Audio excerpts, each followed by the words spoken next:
I did it, guys. I've become the Donkey Kong Bonanza, and I have some thoughts. Mario Odyssey is one of my favorite 3D platformers of all time. It might be the best one ever. So I've been waiting for the team's next game since 2017, when the rumors started spreading that they weren't making a new 3D Mario game, but were instead making a new Donkey Kong game. I was a little disappointed. Not because I'm not a fan of his games. I am one of few people who unironically like DK64. Everybody's probably clicking off after that take. Sidebar, I always wanted to make a video about that game, but my defense for it isn't that long, and I'm not sure how to even get a full video out of it. To bring it back to the topic at hand, I've always preferred the spin-off to the original series, much like with Persona and Shin Megami Tensei. That's why I was initially not happy with the rumors. After seeing gameplay, it was giving not Odyssey gameplay, but Odyssey pacing, just replacing the moons with bananas, which was worrying because of the game's core mechanic. I guess those worries made me forget that this is a wildly talented development team, because Donkey Kong Bonanza is so fun. Much like how it's fun clicking the subscribe button. Especially if you want more videos on video games, movies, and television. And like the video if you enjoy the review. I want to start this review by talking about the one thing that really could have ruined this game for me. The core mechanic of going bananas and bashing through pretty much any surface in the game is so fun. Oh my god, this game activated a primal urge to break things. Every part of the destruction is satisfying as hell. Even just walking forward and slapping the ground is fun. I definitely had an absurdly high APM in this game. They perfectly nailed the mechanic. I don't think I've ever played a game where destroying things is so fun. It just made my brain feel good. And the Elephant Bonanza? Ooh boy, that is the most fun part of the game. I legit spent way too much time vacuuming everything around me. It is so fun, I loved it. I don't know why it sounds like Patrick screaming though. But how does this fantastic mechanic not break the game? Easily. It's not gated like Odyssey is. In that game, you can't exclusively focus on the main objective in a level. You're not going to get enough moons to move on. So you need to do platforming challenges around the level and explore, and that would be broken by this game's core mechanic. But if I can punch through a wall instead of solving a platforming puzzle, what are we doing here? So there's one simple change. You don't need the bananas. Like, at all. They do not gate progression. Each one builds towards a skill point, and you get one after getting 5 bananas. I think the bananas unlocking abilities instead of gating progression is perfect. It fixes both the moons from Odyssey and the possible issue of being able to burst through the majority of walls in the game. If you want to W through everything like the average tank player on your team and beat the game in a day, you can. I actually think this is going to lead to really interesting speedruns, because you can just make the best path to get to the end of a section. It also prevents the bananas from feeling like filler like the moons did in Odyssey, because even when you get a super easy one that wasn't a challenge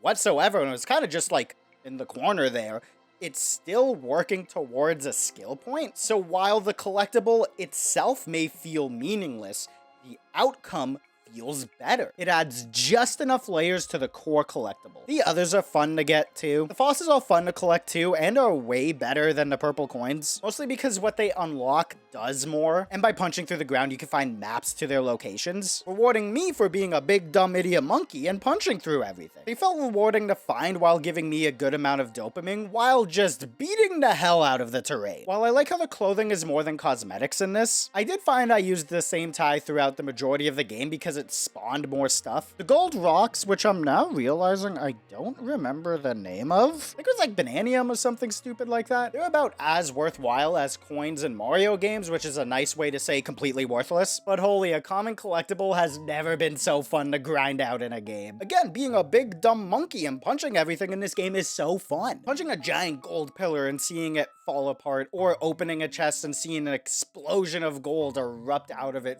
feels so good. I don't know what they put into this game, man, but hitting things in this just hits so different. There was just a small part of my brain going, haha, hell yeah, every single time I hit something. I'm sorry that I keep bringing it back to breaking stuff, but guys, it is so fun, to the point that I feel like I haven't stated it enough to prove how much I loved it. But luckily, breaking things is not the only thing that this game does well. To use Donkey Kong terms, there are bonus barrels in this that provide platforming or combat challenges, and they do a really good job of mixing up the gameplay. It's where this team can really flex how brilliant they are, by showing off mechanics they've built in interesting ways, while doing that in that classic Nintendo design way, where they introduce a mechanic in a safe environment, make it more risky, then provide a twist to it. Seriously, I think that design philosophy is peak game design. If you're interested in making a video game, you should know about it. Go watch that old Game Maker's Toolkit video on Mario 3D World. It explains it perfectly. The Bananza powers are fun for the most part. There's 3 tiers to them. The really fun ones that make breaking things better, I legit let loose with those 2 so many times. The movement ones were I only really used in niche situations, and the zebra one would fit in that previous tier, but every single time the game told me to do the charge sprint, I would fall off because the turning on it was ass. I don't know, maybe I needed to hold left harder, but I hated using it, which may be an extension of one thing I noticed about my playstyle in this game. I had no self-preservation in it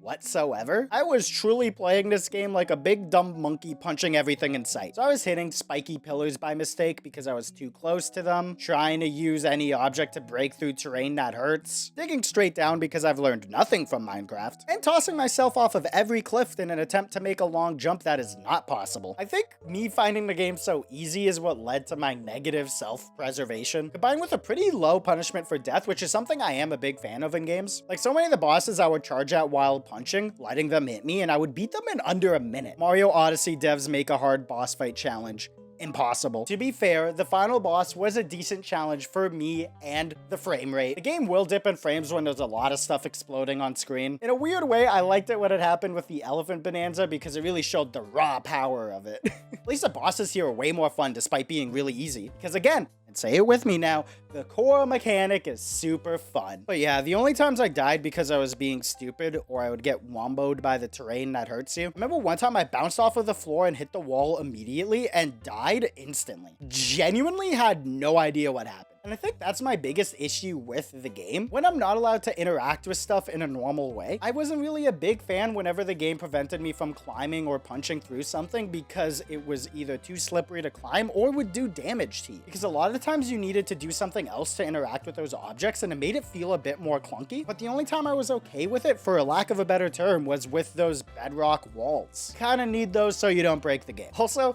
the camera can be really bad sometimes, which I can't be too hard on the game for because I am going caving by punching through everything myself. So it makes sense that it would result in weird camera angles, but it happened a bit too much for my liking. I wish they did more to prevent those moments from happening. Maybe more generous X-raying?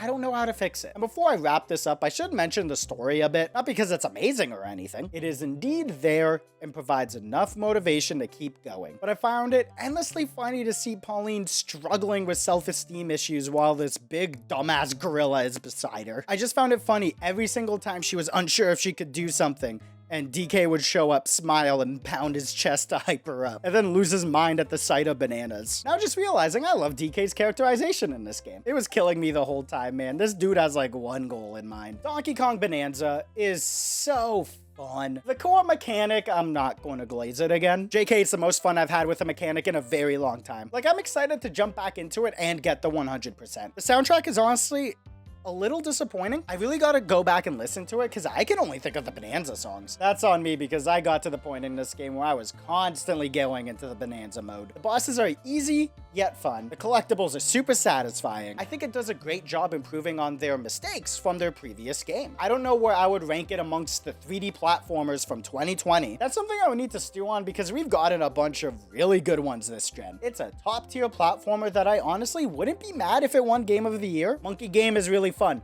9 out of 10. I honestly think the system should have sold with this instead of Mario Kart because right now, it is the definitive single-player system seller. Do you agree? Think I'm an idiot? Comment down below. Like the video if you would ban DK from your Minecraft server for X-raying, and subscribe for more content. Follow me on other platforms if you want.